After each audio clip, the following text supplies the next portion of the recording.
Okay, we are now less than 1 week away from the spookiest day of the year. We're talking about Halloween, and for some, a spooky night on the couch watching a scary movie is perfect, but for others, a night at a haunted house, even better. I don't know, not for me really, but how much effort does it take to put into these spooky characters and bring them to life? Joining us now is Brian Garf, aka Silas the Gravedigger, and Rebecca Martin, otherwise known as Arachnius. Thank you guys so much for joining us. Thank you for having us. Very, very spooky. Now, okay, Brian, we talked a little bit about this. Walk us through your costume. How much time and energy does it take to put this all together? Well, we have a great costume director at Panic Point, and he kind of arranges the 100 looks that we need to do.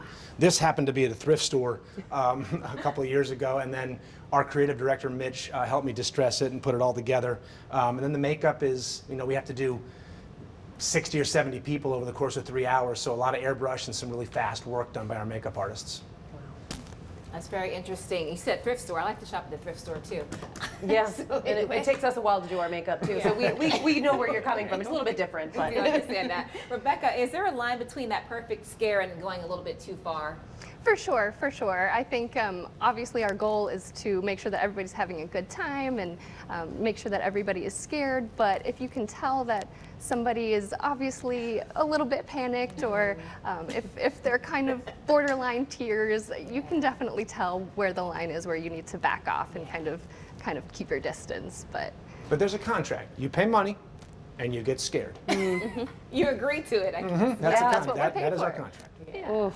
Now, we've had some weather over the last couple of weeks, so we know we've been talking about that in terms of getting ready for what's coming up for the weekend. How do you suggest that? How are you making do? Well, the last 2 weekends we have had rain, but we've been able to get the shows in. This weekend looks beautiful, if not a little warm. So Friday, Saturday, and Sunday look perfect. And then we wrap the season up on November 3rd and 4th with a night for adults only and a night for, we call Fan Appreciation, which is our lowest price night of the year. Super fun, and if you are interested in being one of these characters, and this looks really cool to you, you guys hire all year round.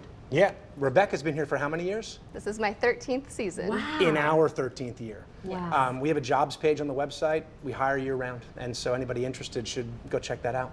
What do you think would make a good person to participate in this, to scare people? Definitely somebody who's passionate about acting, is passionate about the show. You really have to put your all into the character to make it believable and to really settle into your character and to put on a good show. And so we're looking for anybody who's passionate about scaring, passionate about Halloween, passionate about acting. Sometimes you don't know until you do it. But if scaring gives you energy, it's Monsters, Inc., right? The screams energize you, and you're in. If not, you got to work somewhere else because you'll be exhausted and you won't be able to do it. All right, thank you guys so much. And don't forget, if you miss this weekend, you do have time to go on November 3rd and 4th as well. John?